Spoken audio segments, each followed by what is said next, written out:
ഗോപികാ ജീവനസ്മരണം ഗോവിന്ദ ഗോവിന്ദ. ശ്രീ ഗുരുവായൂരപ്പാ ശരണം. യത്കീർത്തനം യത്സ്മരണം യദീക്ഷണം യദ്വന്ദനം യശ്രവണം യദർപ്പണം ലോകസ്യ സദ്യോ വിധിനോതി കൽമഷം തസ്മൈ സ്വഭദ്രശ്രവസേ നമോ നമഃ. ശ്രീ ഗുരുവായൂരപ്പാ ശരണം. നമ്മൾ പ്രദ്യുമ്നന്റെ ചൈത്രയാത്ര ഇങ്ങനെ പറഞ്ഞുകൊണ്ടിരിക്കുകയായിരുന്നു. കുറേ ദിവസമായി നമ്മൾ പ്രദ്യുമ്നന്റെ കഥ തന്നെ പറഞ്ഞുകൊണ്ടിരിക്കുന്നത്. ഇനിയിപ്പോ ഭൂതസന്താപന വധം അതാണ് പറയേണ്ടത്. അല്ല, അതിനു മുമ്പേ പറയാനുണ്ട്, ഭദ്രശ്രോസ് ഒരുപാട് പ്രാർത്ഥിച്ചല്ലോ, നമ്മൾ ഇന്നലെ കേട്ടല്ലോ. അങ്ങനെ പ്രാർത്ഥിതനായ ഭഗവാൻ പ്രദ്യുമ്നൻ. അപ്പം ഭഗവാൻ തന്നെയാണ് ഈ പ്രദ്യുമ്നൻ. ഈ ചതുർവ്യൂഹം എന്ന് പറഞ്ഞാൽ 4 പേരും ഈശ്വരന്മാർ ശരിക്കും ചൈതന്യം കൂടുതലുള്ളവരാണെന്ന് അർത്ഥം. അങ്ങനെ ശകുനിയുടെ ശല്യങ്ങളിൽ നിന്ന് അഭയം നൽകാമെന്ന് സമ്മതിച്ചു. പിന്നീട് സൈന്യത്തോട് ചന്ദ്രാവതി നഗരിയിലേക്ക് പോയി. പ്രദ്യുമ്നൻ വരുന്നുണ്ടെന്ന് ആര് പറഞ്ഞു? ഞാൻ പറഞ്ഞു. ആര്?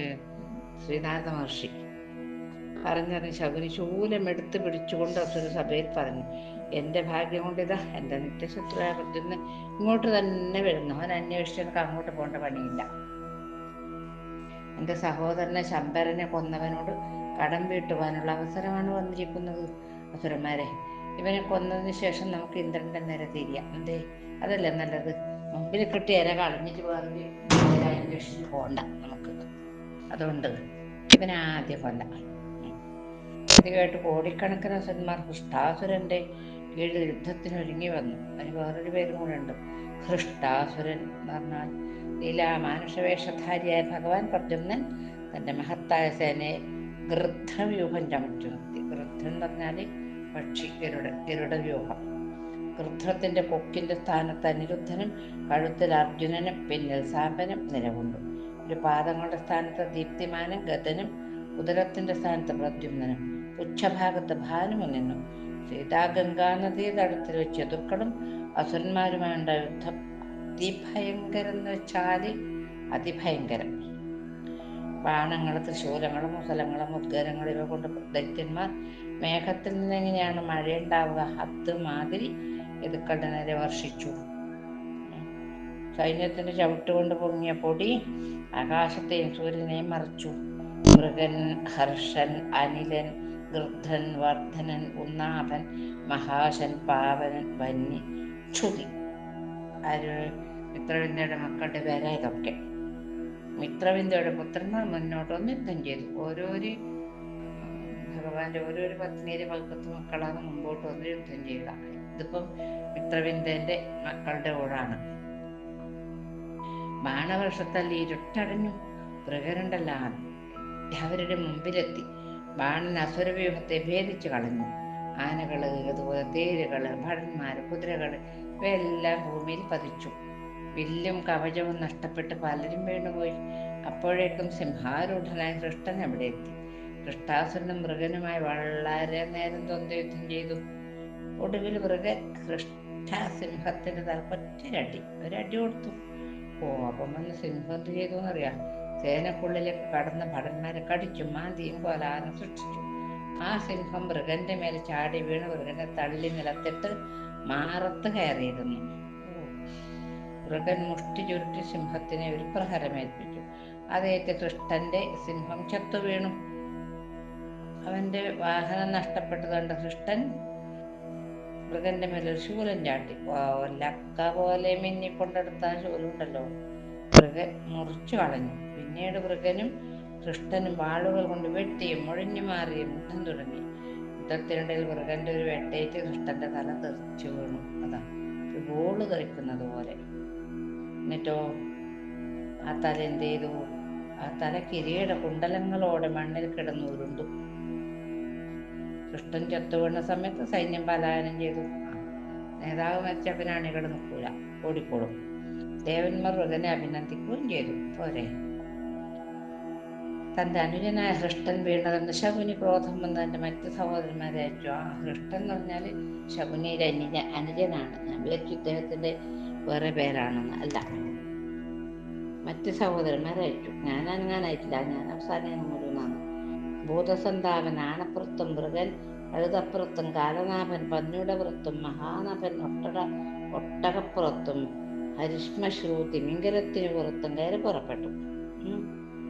മയനിർമ്മിതമായതും വൈജയന്തം എന്ന പേരുള്ളതും 5 യോജന വിസ്താരമുള്ളതും, അത് മാത്രോ ഇച്ഛ പോലെ എവിടെയൊക്കെ പോകണമെന്ന് വെച്ചാൽ ആ ഭാഗത്തേക്ക് പോകും. അങ്ങനെ ചരിക്കുന്നതുമായ വലിയൊരു രഥത്തിലേറിക്കൊണ്ട് ശകുനിയും യുദ്ധക്കളത്തിലെത്തി. 12 അക്ഷൗഹിണി സൈന്യത്തോടെ വില്ലിന്റെ ഞാണൊലിയും കുതിരകളുടെ ഹേഷണവും ആനകളുടെ ചിൽക്കാരവും രഥചക്രങ്ങളുടെ ശബ്ദവും കൊണ്ടുള്ള അസുര സൈന്യത്തിന്റെ പ്രയാണം കൊണ്ട് ഭൂമി അങ്ങനെ കിടുകിടാ പറച്ചു എന്ന് പറയുന്നു. പല പർവ്വതങ്ങൾ പളർന്നുപോയി അത്രേ. സമുദ്രം കലങ്ങി മറിഞ്ഞു. അമരാവതിയിലെ ദേവന്മാർ വിറച്ചുപോയി. ദേവലോകം വരെ വിറച്ചുപോയിട്ടോ. ഭീഷണമായ ആ സൈന്യത്തിന്റെ വരവ് കണ്ട ദുശ്രേഷ്ഠനായ പ്രദ്യുമ്നൻ എന്ത് ചെയ്തു? യാദവ നായകന്മാരോട് ഇങ്ങനെ പറഞ്ഞു: ഈ ശരീരം പഞ്ചഭൗതികമാണ്, നേർപ്പോള പോലെ ക്ഷണഭംഗുരമാണ്, ഇത് കാലവശമാണ്. സുഖദുഃഖാദികൾ ഒന്നും പോയി മരിക്കും, അതിൽ ബുദ്ധിമാൻ ശ്രദ്ധിക്കുന്നേയില്ല. സാത്വികന്മാർ സ്വർഗത്തിലേക്ക് പോകുന്നു, രാജസന്മാർ മധ്യത്തിൽ സ്ഥിതി ചെയ്യുന്നു, അധമന്മാർ താഴെ പതിക്കുന്നു. ഇങ്ങനെ എല്ലാവരും കർമാനുസൃതമായി ചരിച്ചുകൊണ്ടേയിരിക്കും. നേത്രഭ്രമം കൊണ്ട്, കണ്ണിനെ ഭ്രമം കൊണ്ട് ഭൂമി ചലിക്കുന്നുണ്ടെന്ന് തോന്നുന്നില്ല നമുക്ക്. പക്ഷെ ഭൂമി ചലിക്കുന്നുണ്ടോ? ഇല്ല. നമ്മളിപ്പോൾ ഒരു ട്രെയിനിലോ അല്ലെങ്കിൽ ഒരു ബസ്സിലോ മുമ്പോട്ട് പോയിക്കൊണ്ടിരിക്കുമ്പോൾ മരങ്ങളും അതൊക്കെ അപ്പുറം 2 ഭാഗത്തുള്ള മൃഗങ്ങളൊക്കെ പിറകോട്ട് ഓടുന്നത് പോലെ നമുക്ക് തോന്നില്ല. പക്ഷെ അവർ ഓടുന്നുണ്ടോ? ഇല്ല. അത് മനസ്സിന്റെ ചലനം കൊണ്ട് നമുക്ക് ഭ്രമം തോന്നുന്നതാണ്. അതിനാൽ നമുക്ക് ഭയവും ഭീതിയും ഉളവാകുന്നു. കണ്ണാടിയിലെ ബിംബം കണ്ട് കുട്ടികൾ ഭ്രമിക്കുന്നത് പോലെയാണിത്. കണ്ണാടിയിലെ ഇത് കണ്ടിട്ടൊന്നും വേണ്ടത് കുട്ടികൾക്കത് അറിയില്ല, എൻ്റെ പ്രതിബിംബാണെന്നൊന്നും. ഭൂമണ്ഡലവർത്തികളായ രാജാക്കന്മാരുടെയും പാതാളവർത്തികളുടെയും സ്വർഗസ്ഥന്മാരുടെയും സുഖം ഒരുപോലെ തന്നെയാണ്. പരമവിത്തുകൾ ഇതെല്ലാം പുല്ല് പോലെ രുചിക്കുന്നു. പിന്നെ അല്ല, ബ്രഹ്മത്തെ ചിലർ അക്ഷരൻ എന്നും ചിലർ ഗോലോകമെന്നും ഒക്കെ പറയുന്നു. യഥാർത്ഥ ജ്ഞാനിയോ ഈ പറയുന്ന സാക്ഷാൽ ശ്രീകൃഷ്ണവധത്തിൽ എത്തുന്നു. അതിനാൽ ആത്മാവ് ദേഹമല്ലെന്ന ബുദ്ധിയോടെ നിസ്സംഗമായി നാം കർമ്മം ചെയ്യുക. കർമ്മഫലത്തെ ഞാനെന്ന അഹങ്കാരം വെടിഞ്ഞ് ഈശ്വരനിൽ തന്നെ സമർപ്പിക്കണം. അങ്ങനെ വേണ്ടത്. ഇതാണ് നമുക്ക് കരുണീയം. പ്രത്യുമ്ന വാക്യം കേട്ട യാദവ നായകന്മാർ സ്നാനമുറിച്ച് സന്തുഷ്ടരായിക്കൊണ്ട് തങ്ങളുടെ ആയുധങ്ങൾ ധരിച്ചു. വിചക്ഷണായ ചരണോപസാദനാൽ സംഗം വിദസ്യോഭയതൊന്തരാത്മന വിന്ദന്തി ബ്രഹ്മഗതിം ഗതക്ലമാഃ തസ്മൈ സുഭദ്രശ്രവസേ നമോ നമഃ. സീതാഗംഗാതടത്തില് യദുക്കളും രാക്ഷസന്മാരും തമ്മിലുണ്ടായ യുദ്ധം രാവണ യുദ്ധം പോലെ ഭയാനകമായി തീർന്നു.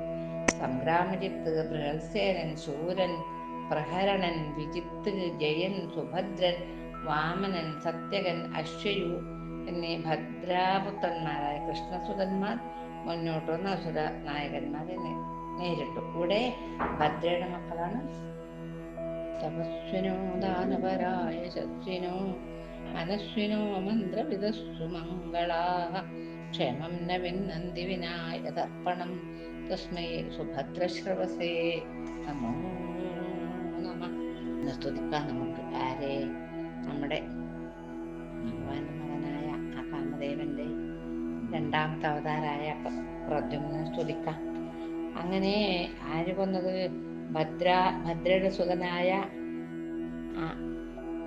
സംഗ്രാമജിത്ത് ഭൂതസന്താപൻ രാവും ചെയ്തു. നന്നായി. അങ്ങനെ ജയഭേരി മുഴക്കിക്കൊണ്ട് അവർ വന്നു. അങ്ങനെ സംഗ്രാമജിത്തുമായുള്ള യുദ്ധത്തിൽ ഭൂതസന്താപനം മരിച്ചു.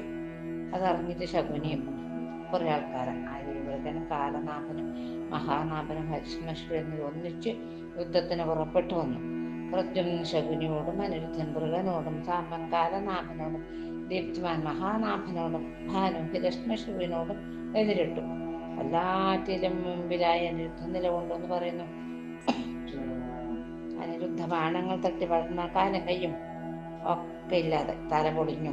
തലങ്ങും മെലങ്ങട്ടാവട ഇടവും വലും വീണു. 100 യോജന വിസ്താരത്തിൽ വൈതരണി പോലെ രക്തപ്പൊടി ഒഴുകി. അസുരന്മാർക്ക് നല്ലോണം രക്തം ഉണ്ടാവും, നമ്മളെ മാതിരിയൊന്നല്ലല്ലോ. അതിങ്ങനെ ചീറ്റുന്നു. ഭടന്മാർ യുദ്ധക്കളത്തിൽ നിന്ന് ഓടി രക്ഷപ്പെട്ടു. ആ സമയത്താണ് കഴുതപ്പുറത്ത് കയറിക്കൊണ്ട് മൃഗം വന്നത്. ഞാണൽ മുഴക്കിക്കൊണ്ട് അനിരുദ്ധനെ എത്തിച്ചേർന്നവനല്ല. മൃഗനും അനിരുദ്ധനും തമ്മിൽ ഏറ്റുമുട്ടി. ആർക്കും ജയവുമില്ല, തോൽവിയുമില്ല. അങ്ങനെ വളരെ നേരം യുദ്ധം ചെയ്ത സമയത്ത് ബലദേവാനുജനായ ഗതൻ എവിടെ എത്തി. അദ്ദേഹം എന്ത് ചെയ്തുന്നോ, തന്റെ ഗത കൊണ്ട് അസുരന് തലക്കൊന്ന് കൊടുത്തു. മൃഗൻ തല പൊളിഞ്ഞ് ഭൂമിയിൽ വീണു. അതിന് വാളെടുത്ത് അവന്റെ കാലുകൾ വെട്ടിമുറിച്ചു. കാലും തലയും ഇല്ലാതെ കവന്തം യുദ്ധഭൂമിയിൽ കിടന്ന് ഉരുണ്ടു. അങ്ങോട്ടും കാലുമില്ല, തലയില്ല. കാലൊരാൾ കളഞ്ഞു, തല ഒരാൾ കളഞ്ഞു. സൈന്യത്തിൽ ജയഘോഷം മുഴങ്ങി. ആ ദുഷ്ടനായ മൃഗൻ ചത്തു വീണത് കണ്ട് ദേവകൾ ഒരുപാട് സന്തോഷിച്ചു എന്ന് പറയുന്നു. അത്യന്ത സന്തുഷ്ടരായവര്. അങ്ങനെ ഏതു സൈന്യത്തെ അഭിനന്ദിച്ചു ദേവന്മാർ. പറഞ്ഞു, തന്റെ സഹോദരനായ മൃഗനും ചത്തത് കണ്ട് കോപാകുന്ന ശകുനി കാലനാഭന്റെ കൂടെ യദുസേനയിലേക്ക് നുഴഞ്ഞു കയറി. ഭടന്മാര് 2 കൈകൾ കൊണ്ട് ഇടവും വലവും വെട്ടി വീഴ്ത്തലായി. അപ്പൊ ശകുനി അക്രൂരിന് 20 ബാണങ്ങൾ കൊണ്ടും ഗതന് 10 കൊണ്ടും അർജുനൻ 5 കൊണ്ടും പ്രഹരിച്ചു. ശകുനി പ്രദ്യുമ്നെയും കൃതവർമാനെയും സാമ്പനെയും ബാണങ്ങളാൽ വീഴ്ത്തി. കാലനാഭന്റെ കഴുതയെ 1 യോജന ദൂരെ കൊണ്ട് വീഴ്ത്തി. വീണുപോയ കാലനാഭനൊരു ഗതയുമായി മടങ്ങി വന്നു. അപ്പോൾ ജാമ്പവതിസുതനായ സാമ്പൻ എന്ത് ചെയ്തുന്നോ, ഗതയുമായി അസുരനെ എതിർത്തു. സാമ്പൻ കാലനാഭന്റെ മൂർധാവിൽ ഒന്ന് കൊടുത്തു. അസുരനെ തിരിച്ചു കൊടുത്തു. സാമ്പന്റെ മാറിനെ ലക്ഷ്യമാക്കി ഒരടി കൊടുത്തു. ക്രോധം വന്ന സാമ്പൻ ഉപ്പോന്റെ കാലനാഭനെ ഗത കൊണ്ട് നാഭ്യപ്രദേശത്ത് തല്ലി. വയറ് പൊളിഞ്ഞ അസുരൻ ഭൂമിയിൽ പതിച്ചു. വയറ് പൊളിഞ്ഞു. വിദ്യാധിരികളും ഗന്ധർവികളും സാമ്പനെ സ്തുതിച്ചുകൊണ്ട് നൃത്തം വെക്കാൻ തുടങ്ങി. അവർക്ക് സന്തോഷായി. കാലനാഭൻ ചത്തുകൊണ്ട സമയത്തുണ്ടല്ലോ, അസുരസേനയിൽ കോലാഹലം വർദ്ധിച്ചു. ബഹൂരവം. കാലനാഭ സഹോദരനായ മഹാനാഭൻ രോഷാകുലനായി വായിൽ നിന്നും മദ്യവമിച്ചുകൊണ്ട് സേനയിൽ പ്രവേശിച്ചു. ഈ ഇന്ദ്രജാലക്കാരനുണ്ടല്ലോ, വായിൽ നിന്ന് തീത്തുപ്പലി മണ്ണെണ്ണയ്ക്കും. എന്നിട്ട് വായിലൊഴിക്കൂല, മണ്ണെണ്ണ ഇങ്ങനെ കാണിക്കും. വായ കൊണ്ട് തുപ്പമ്പത്തി വായുന്ന തീ വരുന്ന പോലെ ഉണ്ടാവും. അതുമാതിരി ഇയാള് തീ തുപ്പിക്കൊണ്ടു വന്നു. യാദവസേനാകെ പരിഭ്രമം കൊണ്ടുപോയി. സൈന്യങ്ങളെ ഭയഭീതരായി കണ്ട കൃഷ്ണപുത്രൻ ദീപ്തിമാൻ മായാഗ്നിയെ കെടുത്താൻ പർജന്യാസ്ത്രം പ്രയോഗിച്ചു. വെള്ളം മേഘങ്ങൾ ജലപാനം ചെയ്ത് തീ കെടുത്തി. മഹാനാഭൻ കോപത്തോടെ ദീപ്തിമാനോട് എതിർത്തു. അവർ തമ്മിൽ എന്തെത്ര ഭയങ്കര യുദ്ധം പറഞ്ഞ് മനസ്സിലാക്കിക്കാനാവാതത്ര ശക്തിയിൽ ദ്വന്ദ്വയുദ്ധം ആരംഭിച്ചു. തുല്യശക്തിയോടെയുള്ള അവരുടെ യുദ്ധം കണ്ട സമയത്ത് എത്രയോ ദേവന്മാരിങ്ങനെ നോക്കി നിൽക്കുന്ന സമയത്ത് ആ യുദ്ധം നീണ്ടു നിന്നു. മഹാനാഭന്റെ വാഹനമായ ഒട്ടകം കഴുത്ത് നീട്ടി ദീപ്തിമാനെ കടിക്കാൻ തുടങ്ങി. ഒറ്റ വിട്ടു. എന്റെ തല അങ്ങനെ നല്ല 2 കഷ്ണായി. മഹാനാഭൻ കാണെ ഒട്ടകം ചത്തു വീണു. മഹാസുരനായ മഹാനാഭൻ ശൂലവും കയ്യിലെടുത്ത് ആനപ്പുറത്തേറി വന്നു. ദീപ്തിമാൻ എന്ത് ചെയ്തു, ആളുമായി ഒരു കറുത്ത കുതിരമേലേറി യുദ്ധം തുടങ്ങി. ഞാനൊന്നും തന്നെ കുതിരയുടെ പാർശ്വങ്ങളിൽ ഇടിച്ചുകൊണ്ട് അതിനെ നിലത്ത് നിന്ന് ചാടിച്ച് ദീപ്തിമാൻ ഒരു സിംഹം കണക്കാനോടെ മസ്തകത്തിൽ ഏറി നിന്നു. മൂർച്ചയേറിയ തന്റെ കൽപ്പം കൊണ്ട് കൊടുത്തു മഹാനാഭന്റെ ശിരസിലൊന്ന്. അപ്പൊ അത് ശരീരത്തിൽ നിന്നും ആ തല വേറിയ. മഹാനാഭന്റെ മരണത്തെ പറ്റി അറിഞ്ഞ ഹരിഷ്മശവും വലിയൊരു തിമിംഗിലത്തിന്റെ പുറത്തേറി കൊണ്ടുവന്നു. കോപത്താൽ ചുണ്ടുകൾ വിറപ്പിച്ച് കട്ടിച്ച് മുറിച്ച് ചുണ്ടെല്ലാം കട്ടിച്ച് മുറിച്ചുകൊണ്ടാന്ന് നോക്കിന് വരുന്നു. പരുഷവാക്ക് വൃത്തികെട്ട വാക്കുകൾ പറയാൻ തുടങ്ങി. നിങ്ങളൊക്കെ അല്പശക്തിയുള്ള വെറും മനുഷ്യരാണല്ലോ. നിങ്ങളിൽ പൗരുഷം എന്നതെവിടെ? നിങ്ങളിൽ ബലവാനായിട്ട് ആരെങ്കിലും ഉണ്ടെങ്കിൽ വരൂ, എന്നോട് യുദ്ധം ചെയ്യൂ, ആയുധമില്ലാതെ വരൂ, ഇങ്ങനെയൊക്കെ പറയാൻ തുടങ്ങി. അത് കേട്ട് അവന്റെ അത്യകൂറ്റമായ ശരീരം കൊണ്ട് യാതൊരു അന്യോന്യം നോക്കി വലിയ വലിയ വലിയ പർവ്വതം എന്ന മുമ്പിൽ നിൽക്കുന്നത് പോലെ ഇവൻ. എല്ലാവരും കാണുക സത്യഭാമാപുത്രനായ ഭാനു എന്ത് ചെയ്തു? ആയുധങ്ങൾ വെടിഞ്ഞ് ശ്രീകൃഷ്ണനെ സ്മരിച്ചുകൊണ്ട് മുന്നോട്ട് വന്ന് ഹരിശ്മശ്രുവിനോട് ഏറ്റുമുട്ടി. ഹരിശ്മശ്രു വലിയ പേരാണ്. ഹരിശ്മശ്രു, മഷ്റൂ എന്ന് പറഞ്ഞ താടി രോഗം മാറ്റാൻ നടത്തും. ഹരിശ്മശ്രു തിമിംഗലത്തിന്റെ മുകളിൽ നിന്നിറങ്ങി ഉച്ചത്തിൽ കൈകൊട്ടിക്കൊണ്ട് മുന്നോട്ട് വന്നു. കൈകൾ കൊണ്ട് ചുറ്റിക്കെട്ടിയും കാലുകൾ കൊണ്ട് പിണച്ചും മാറുകൾ കൊണ്ട് ഉന്തിയും രണ്ടു കൊമ്പനാനകൾ എന്ന പോലെ അസുരനും ഭാനുവും നല്ല യുദ്ധം ചെയ്തു. ഭാനു എന്ന് പറഞ്ഞ ആണാമട്ടോ സത്യഭാമയുടെ മകൻ. ഭാനുവിന് അസുരൻ 2 യോജന പിന്നോക്കം മുന്തിക്കൊണ്ടുപോയി താഴെയിട്ടു.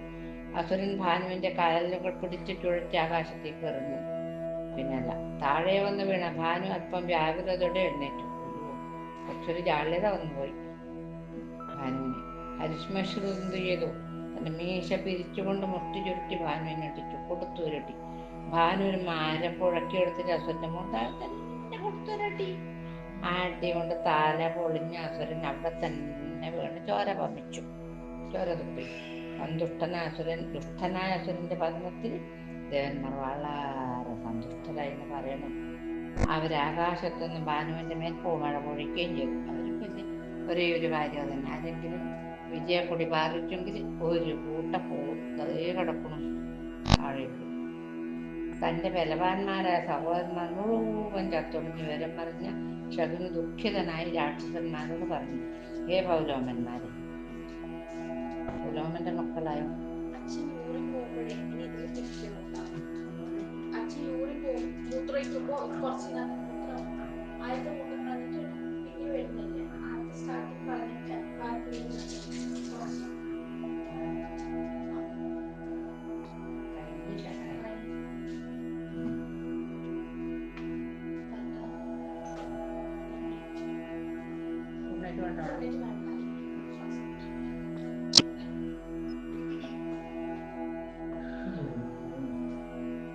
ശൗനിക്കും സങ്കടം വന്നിട്ട് നിൽക്കാൻ കഴിയാണ്ടായി.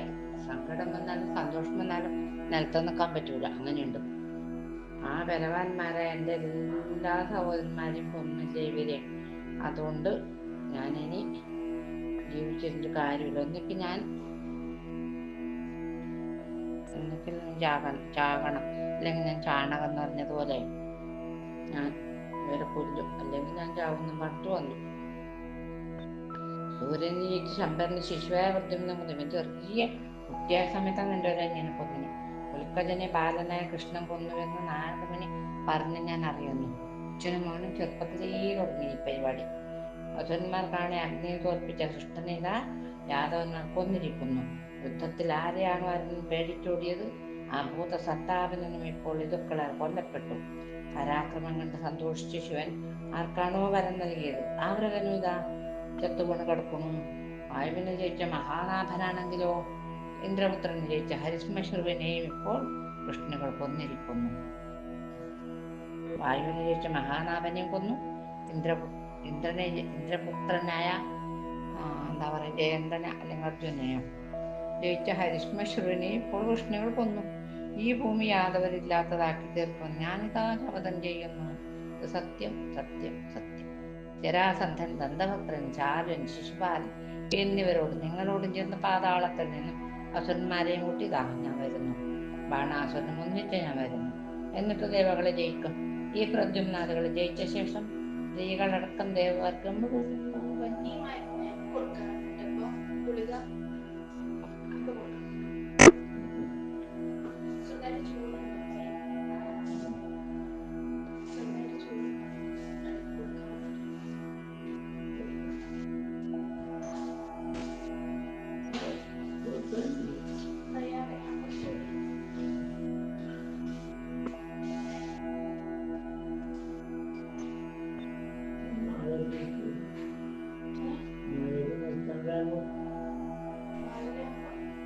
നാളേക്ക്